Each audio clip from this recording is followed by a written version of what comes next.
నిన్న ఈరోజు మనందరం నా తెలుగు కుటుంబం 6 శాసనాలు, ఇది భవిష్యత్తుకు గేమ్ చేంజర్.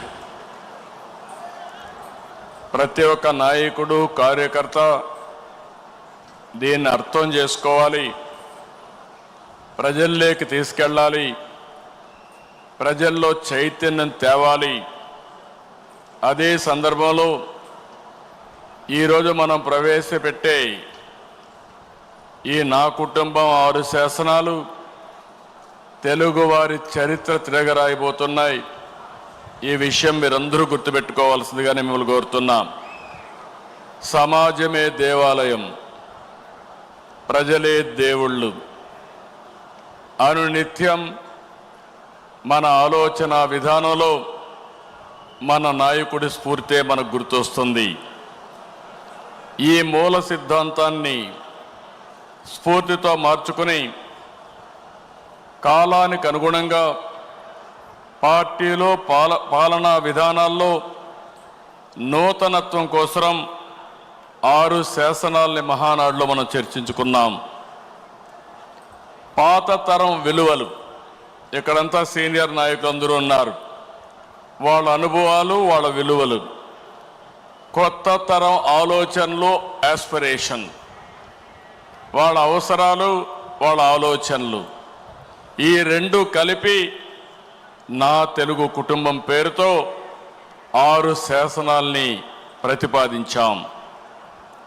ఈ శాసనాల ద్వారా తెలుగు జాతిని ప్రపంచంలోనే 2047కి నెంబర్ 1 జాతిగా చేయాలనే ఏకైక సంకల్పంతో మనం ముందుకు పోతున్నాం.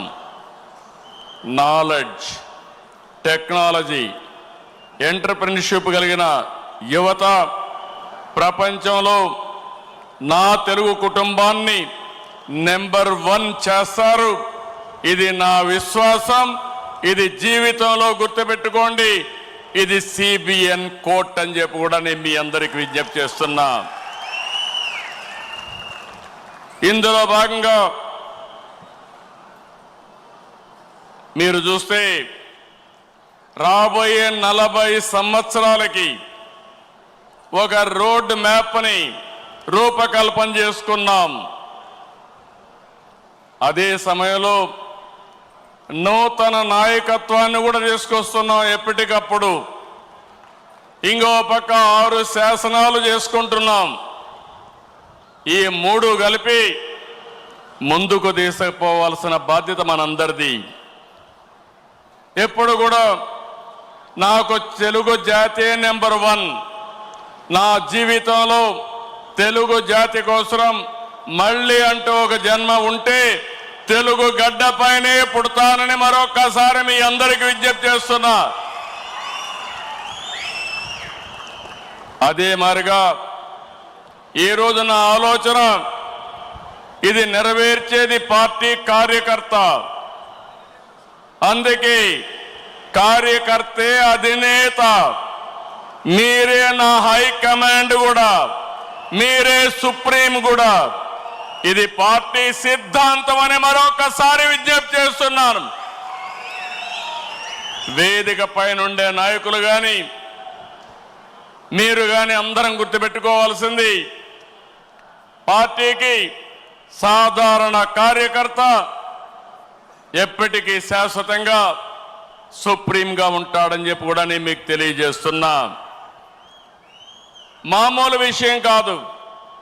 45 రోజుల్లో 1 కోటి మెంబర్షిప్ చేయించిన, 1 కోటి పైన మెంబర్షిప్ చేయించిన ఏకైక పార్టీ తెలుగుదేశం పార్టీ.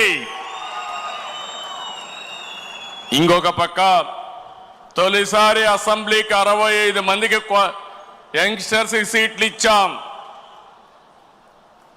ఇది ఒక చరిత్ర. ఏ రాజకీయ పార్టీ కూడా ఇంత సాహసం చేయలేదు.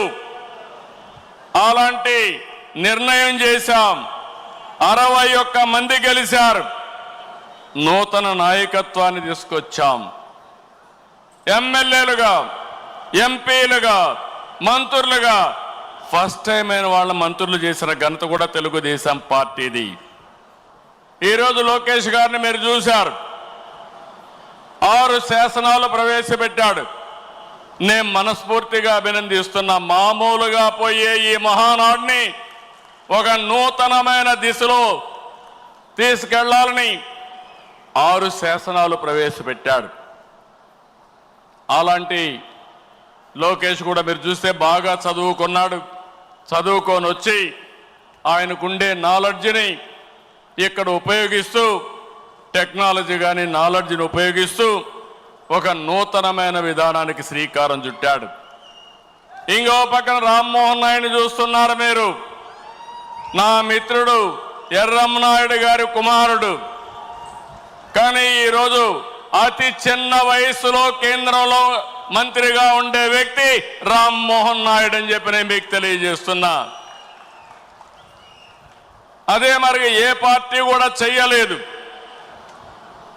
ఒక సాధారణమైన కార్యకర్త కొడుకు వెంకట్రాజు, ఆయన్ని ఎమ్మెల్యేగా చేశాం.